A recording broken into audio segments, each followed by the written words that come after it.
La historia detrás de Dragon Ball, entrevista completa de los editores de Akira Toriyama. ¿Qué tal comunidad? Ya ha llegado su tío Vegeta trayéndoles un nuevo video. Mi gente, el día de hoy te vengo trayendo la entrevista completa a los tres legendarios editores de Dragon Ball, Kazuhiko Torishima, Yu Kondo y Fuyoto Takeda, las personas que estuvieron acompañando al gran maestro desde los inicios de Dragon Ball. Esta entrevista fue realizada por Koso Koso y los puntos más importantes han sido recopilados por el usuario Benixis, así que el día de hoy te vengo trayendo los puntos más importantes completamente al español. Si deseas ver estos puntos por tu propia cuenta y si tienes un poco de conocimiento en inglés, en la descripción te estaría dejando el hilo para que puedas ir a leerlo por tu propia cuenta y apoyar al usuario por habernos traído esta entrevista. Así que sin nada más que decir, demos inicio con este video. Comenzamos con una de las principales incógnitas que ha llegado a tener el fandom, y es sobre la finalización de Dragon Ball en la saga de Cell. Durante la fase final de la saga de Cell, Toriyama expresó repetidamente su intención de terminar Dragon Ball con ese arco narrativo. Inicialmente, quienes lo escucharon no comprendían del todo su voluntad, pensando que incluso si la saga de Cell concluía, la serie podría continuar de otra manera. Sin embargo, hubo una fuerte presión por parte del equipo de la editorial para que la historia siguiera, empujando a Toriyama para que pudiera continuar. A pesar de esto, Takeda siempre estuvo al lado del autor, tratando de encontrar formas de aligerar su carga de trabajo y hacer que la continuación de la serie fuera menos pesada. Al final, tanto Toriyama como Takeda insistieron en que la historia debería concluir definitivamente con el final de la saga de Majin Buu por respeto a Toriyama y su deseo de cerrar la serie. Pero durante la fase final de Dragon Ball le preguntaron a Toriyama si realmente disfrutaba diseñando nuevos personajes, a lo que respondió que en realidad prefería crear figuras más redondas, lindas y con un toque humorístico. Esta reflexión llevó a la idea de crear un villano con esas características. Es así como dio vida el poderoso Majin Buu. A medida que la saga de Buu tomaba forma, Torishima seguía insistiendo en que la serie debería haber terminado antes. Sin embargo, a pesar de esto, Toriyama parecía estar divirtiéndose mucho trabajando en ella. Esto era particularmente evidente en los gags absurdos que recordaban al Toriyama temprano, como el ataque kamikaze de los fantasmas de Gotenks, el cual dejó al editor tanto asombrado como perplejo. Pero era claro que el sensei estaba disfrutando esta parte final precisamente porque sabía que la historia estaba llegando a su fin. Hacia el final de la saga de Cell, Toriyama probablemente tenía intenciones de concluir Dragon Ball en unas pocas semanas, es decir, quizás unas 3 o 4. Sin embargo, al final la serie continuó por otros 2 años y medio, y quizás pensó en terminar todo en 6 meses, pero la historia terminó durando mucho más de lo esperado. En lugar de convencerlo para que siguiera, los editores se enfocaron en encontrar formas de hacer el trabajo más disfrutable para él. Su enfoque era más bien algo como: intentamos agregar algo divertido a este arco para que lo disfruten un poco. Un ejemplo clave de esto fue Mr. Satan. La idea de hacerlo un personaje central y exagerar su estupidez se introdujo específicamente para añadir un elemento cómico que aligerara el tono, e irónicamente, al final él fue quien salvó al mundo. Ahora finalmente se nos explica por qué Toriyama le cambió el tono a Dragon Ball. Anteriormente, bajo la gestión de Kondo, la estructura de la serie era clara: se introducía un nuevo villano poderoso, lo que llevaba un enfrentamiento épico con Goku. Pero después de repetir este patrón con Freezer y Cell, Toriyama parecía haberse cansado de ese tipo de narrativa. Sentía que ya había dado suficiente en términos de batalla y antagonistas despiadados, razón por la cual la saga de Majin Buu tomó un tono más cómico, asemejándose al estilo del Dr. Slump. Este cambio de tono era, en cierto modo, inevitable.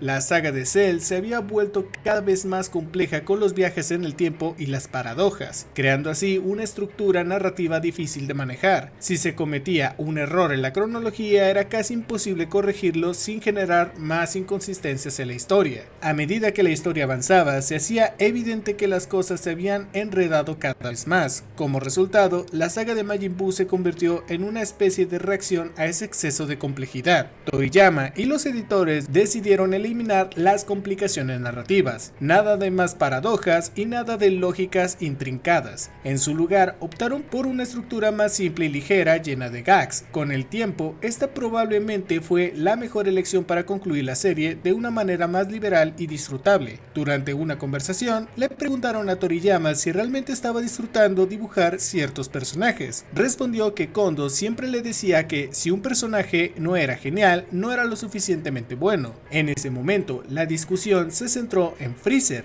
revelando que en realidad era un personaje forzado, uno que Toriyama no había querido crear particularmente, pero que se vio obligado a incluir. Sin embargo, cuando una historia sufre cambios repentinos, como cuando el propio Toriyama pidió pasar a un nuevo oponente porque ya no quería dibujar a Freezer, la estructura de la trama puede volverse más complicada y dar lugar a situaciones algo caóticas. Al final, la mente de Toriyama siempre encuentra una forma de hacer que la historia siga avanzando. A menudo, al reorganizar la narrativa, puede parecer que ciertas ideas vinieron de él o de alguien más, pero en realidad solo es un proceso de simplificación y ajuste, exactamente como Kondo había sugerido. Por lo tanto, es importante tener en cuenta cómo se interpretan ciertos cambios narrativos. Se dice con frecuencia que Kondo descartó por completo la idea de Cell, declarando que no valía la pena, pero en realidad las cosas no ocurrieron exactamente así. Este no había sido un rechazo total, sino más bien una crítica al diseño del personaje. Inicialmente, Cell tenía una apariencia algo similar a un gran insecto que parecía una cigarra, y Kondo expresó algunas dudas. No parecía un oponente particularmente genial. Sin embargo, cuando el personaje adoptó una forma más humanoide, el juicio cambió. Este diseño se sentía más adecuado, más carismático y mejor para una batalla emocionante. La idea era que un antagonista demasiado monstruoso no engancharía tanto a la audiencia como uno con una apariencia más humanoide. Esta observación se basa en la experiencia directa con Dragon Ball.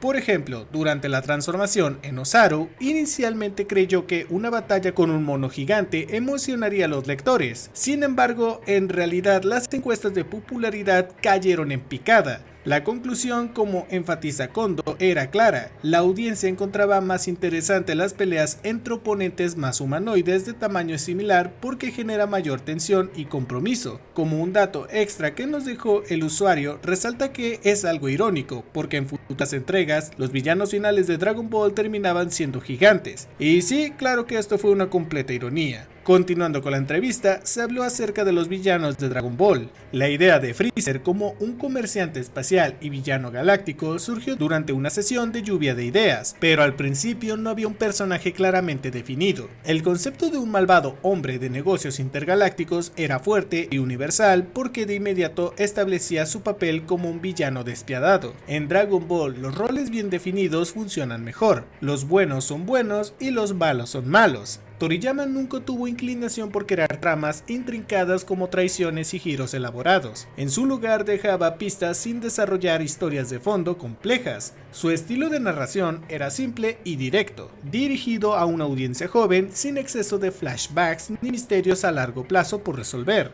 Cuando la trama necesitaba un giro, a menudo introducía nuevas ideas de forma repentina. Por ejemplo, la revelación de que Goku era un Saiyajin no fue el resultado de un plan elaborado, sino una necesidad narrativa. Cuando la historia llegaba a un punto muerto, Toriyama rápidamente encontraba una solución. Este método llevó a sorpresas inesperadas como la destrucción de Namek. En ese momento surgió un problema. Si el planeta ya no existía, entonces las esferas del dragón también desaparecerían. Pero la solución llegó de inmediato con la introducción de otro namekiano que podía recrearlas. Esta espontaneidad definió todo el proceso creativo. No había una planificación a largo plazo. Toriyama y los editores decían la dirección general y luego desarrollaba la historia semana a semana. Incluso la idea de ambientar parte de la historia en el espacio surgió de repente. Si Goku era un extraterrestre, entonces tenía sentido explorar nuevos planetas, como por ejemplo elementos icónicos como la cola de Goku no fueron concebidos originalmente como parte de su herencia Saiyajin, sino que más tarde se vincularon con ella cuando la historia lo requirió. Este enfoque también influyó en la estructura de los torneos de las artes marciales. En una configuración típica, los luchadores más fuertes se enfrentaban en las finales, pero en Dragon Ball el duelo decisivo podía ocurrir en la primera ronda. Esto a menudo dejaba a los editores confundidos. ¿Qué pasa después de eso?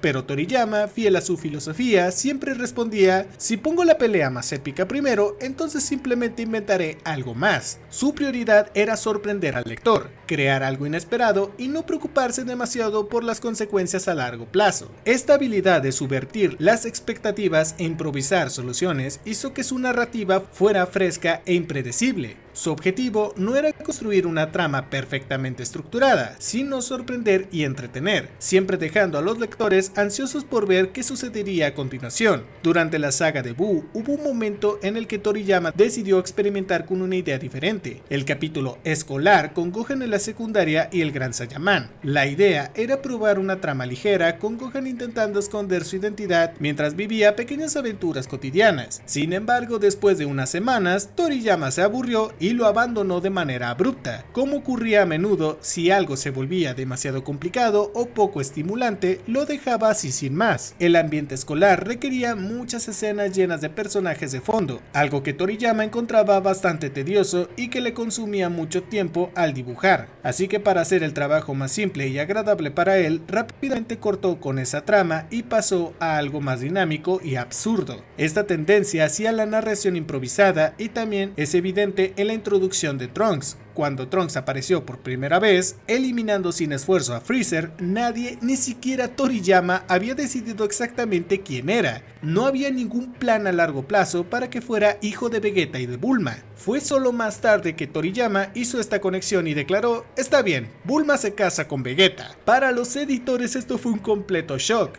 Hasta ese momento, Bulma no había mostrado un interés particular en Vegeta, así que la revelación de que tendrían un hijo los dejó atónitos. Algunos sugirieron que la relación debería explicarse con más detalle, pero Toriyama, con su estilo espontáneo habitual, lo desestimó con un casual más o menos. Esa siempre fue su filosofía: no planificar demasiado, introducir ideas de manera repentina y si algo se volvía inconveniente o aburrido, cambiarlo al instante. Su objetivo siempre fue sorprender al lector mientras hacía su trabajo lo más simple posible. El proceso de trabajo con Toriyama era bastante único en comparación con otros mangakas. Los manuscritos se enviaban por fax, pero no como simples guiones gráficos para corregir. Estos ya estaban casi finales. Los editores los recibían, echaban un vistazo y generalmente los aprobaban sin demasiados cambios. Si preguntaban qué pasaría en el próximo capítulo, la respuesta siempre era la misma: quién sabe, ya veremos la próxima semana. Toriyama no era el del tipo que hacía múltiples borradores ni se involucraba en largas discusiones sobre revisiones. A diferencia de otros autores que trabajaban de cerca con los editores para refinar y ajustar la historia, él confiaba en su propio proceso creativo. Trabajaba independientemente y entregaba el producto final sin querer revisarlo. Sin embargo, editores como Torishima y Kondo eran mucho más estrictos. Si algo no funcionaba, no dudaban en devolverlo a la mesa de dibujo con un firme Sensendame, que traducido era absolutamente no. Por otro lado, Takeda adoptaba un enfoque diferente. Sabiendo que Toriyama quería terminar la serie, el objetivo de Takeda era hacer las cosas lo más fáciles posible para él,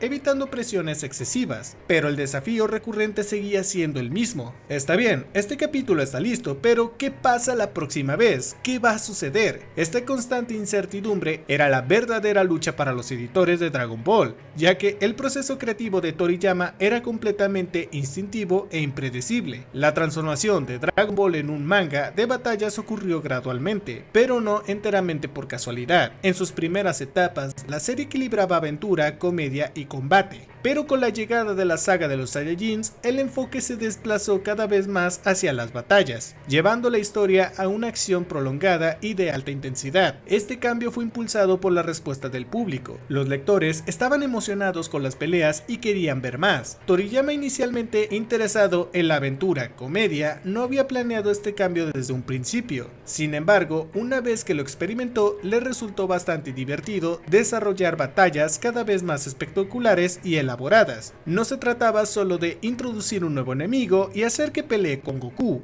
Hubo una evolución en la dinámica de los personajes, como lo llegaron a demostrar en el arco de Vegeta. Inicialmente, el principal antagonista, Vegeta, terminó uniéndose a los protagonistas cuando surgió la amenaza de Freezer. Este tipo de desarrollo enriqueció la narrativa, yendo más allá de las simples estructuras de villano del arco y creando interacciones más complejas entre los personajes. El equipo de la editorial debatió si la fórmula de enemigo convirtiéndose en aliado funcionaría, y finalmente se dieron cuenta de que añadía profundidad a la historia. Toriyama mismo, aunque no planeaba todo con mucha anticipación, se dejaba guiar por las reacciones del público. No era del tipo que se obsesionaba con las encuestas de popularidad, pero cuando los resultados se compartían con él, su espíritu competitivo lo impulsaba a mejorar. A pesar de su imagen como una persona relajada, Toriyama en realidad tenía una naturaleza competitiva muy fuerte y odiaba perder. Este aspecto de su personalidad lo impulsaba a crear escenas de lucha cada vez más impresionantes, pero eso sí, nunca conformándose con menos. Así que, aunque Dragon Ball no era exactamente el manga con el que originalmente había soñado, una vez que abrazó esa dirección, dio todo de sí para hacerlo lo mejor posible. Hace unos 10 años, cuando se propuso la idea de hacer algo nuevo con Dragon Ball, Toriyama respondió con poco entusiasmo, diciendo que ya no le encontraba diversión. Él no sentía la obligación de continuar, ya que la motivación que lo había impulsado en el pasado ya no estaba. Incluso en una entrevista de homenaje en la radio admitió que ya no sentía la misma emoción que antes. Claro, todavía disfrutaba trabajar con ciertos personajes, pero su compromiso ya no era el mismo. Durante la saga de Buu o incluso hacia el final de la saga de Freezer, esa chispa creativa aún era evidente. Él estaba lleno de ideas y de energía, y con el tiempo los cambios sutiles en la narración comenzaron a ser notables, señalando que su enfoque estaba cambiando y que su inspiración ya no era tan fuerte. La relación entre Toriyama, Katsura y su editor Torishima se construyó con el tiempo, marcada por momentos de tensión pero también por un profundo respeto mutuo. Cuando Katsura recordó episodios pasados en los que aparecía que Toriyama había soportado una dureza editorial, Toriyama mismo reaccionaba con sorpresa, diciendo: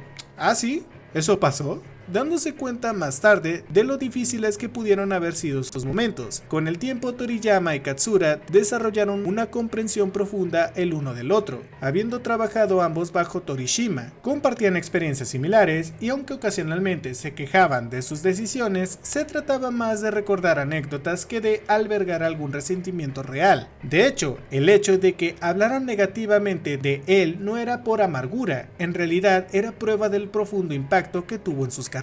Esta dinámica era clara: cuanto más discutían sobre sus directivas absurdas, más quedaba evidente que Torishima había dejado una huella duradera en su trayectoria de artistas. Era una especie de afecto disfrazado de crítica, una manera de reconocer su importancia sin siquiera admitirlo abiertamente. Después de todo, estos no eran estallidos inducidos por el estrés ni quejas genuinas, sino más bien una forma de confianza arraigada. Katsura y Toriyama, a pesar de los momentos de frustración, nunca desmeritaban el papel crucial de Torishima en sus carreras. Al contrario, el hecho de que hablaran de él tan a menudo era prueba de cuánto lo respetaban y lo apreciaban. Y ahora se nos hablará de la dificultad de coordinar el manga con el anime, los videojuegos y la merchandising. En la oficina editorial de la Jump intentábamos sincronizar la serialización semanal del manga con el lanzamiento de los volúmenes recopilatorios, el anime, la mercancía y los videojuegos. Cada semana teníamos reuniones con empresas como Bandai y desarrolladores de juegos, quienes nos pedían planificar los lanzamientos de productos alrededor de momentos claves en la historia. Sin embargo, Toriyama no trabajaba con un horario fijo y a menudo respondía con una vaga aún no decido todos los detalles, y se reía. Esto dificultaba la coordinación porque si de repente decidía cambiar la dirección de la historia, los planes del anime, la mercancía y los videojuegos tenían que ajustarse rápidamente. A veces recibíamos llamadas de pánico como: "Hey, ¿qué hacemos ahora?". Incluso las portadas de los volúmenes recopilatorios y su contenido influían en la estrategia del merchandising. Por ejemplo, si se elegía un determinado personaje para la portada, Bandai podría planear lanzar una figura basada en él, pero si Toriyama cambiaba de repente de opinión sobre ese personaje, todo el calendario de lanzamiento se debería modificar. Coordinar la serialización semanal, el anime, los tankobon y la mercancía era una tarea casi imposible. Dragon Ball era tan popular que las solicitudes de colaboraciones y nuevos productos seguían acumulándose cada vez más. A veces los editores se preguntaban si aún estaban trabajando como editores o si se habían convertido en planificadores de videojuegos, algo que hasta el día de hoy les sigue causando bastante risa. A pesar de los desafíos, llegó a ser una época bastante emocionante. Ver cómo Dragon Ball se expandía en tantas direcciones era increíble. Ocasionalmente, dependiendo de las necesidades de Bandai, había discusiones sobre si un personaje en particular debía tener más tiempo en pantalla en ese momento, o por el contrario, si su aparición debía retrasarse para evitar spoilers. Pero con todo desarrollándose en paralelo a la serialización, predecir el momento con precisión era prácticamente imposible. Para un aniversario de Jump, el equipo editorial tuvo una idea loca: apilar todos los números de la revista hasta alcanzar 25 metros de altura, usando un camión de bomberos. Sin embargo, el viento amenazaba con dispersar los volúmenes, así que tuvieron que pegarlos juntos para mantener la pila intacta. Fue una hazaña absurda, pero representaba perfectamente el espíritu de John, hacerlo en grande con entusiasmo y un toque de locura. Mientras algunos cuestionan los propósitos de todo esto, la respuesta era simple. Ese es precisamente el punto. La locura es divertida. Este mismo enfoque se relajaba en el deseo de involucrar a los fans no solo en la lectura del manga, sino también en jugar con los personajes. El equipo editorial pasó muchas reuniones descubriendo qué les podía gustar a los niños fuera del manga, y de estas discusiones nacieron ideas como las cartas coleccionables y los videojuegos. El objetivo era convertir la experiencia de la Jump en algo más interactivo y agradable, expandiendo el mundo de los personajes más allá de las páginas de la revista. Estas han sido las declaraciones por parte de Kazuhiko Torishima, primer editor de la Dragon Ball, Yu Kondo, segundo editor de Dragon Ball, y Fuyuto Takeda, tercer editor de Dragon Ball. Con estas declaraciones podemos darnos una idea de lo que llegó a ser el trabajo del maestro Toriyama y todo lo que ocurrió a lo largo de estos años antes de que llegara Dragon Ball Super. Ahora tenemos una nueva perspectiva de los momentos que impulsaron al maestro Toriyama y todo lo que conllevó a crear su obra. Pero al final del día, ¿tú qué opinas de todo esto? ¿Te ha parecido interesante estos datos sobre el maestro Toriyama? Te estaría leyendo en la caja de los comentarios. En estos días estaría trayendo nuevas teorías y curiosidades acerca del mundo de Dragon Ball. Así que si no quieres perderte este contenido, suscríbete, activa la campana de notificaciones y no olvides seguirme en todas mis redes para no perderte ninguno de estos videos. En fin, ¿tú qué opinas? ¿Qué te ha parecido esta información? Déjanos tus opiniones y teorías en la caja de los comentarios.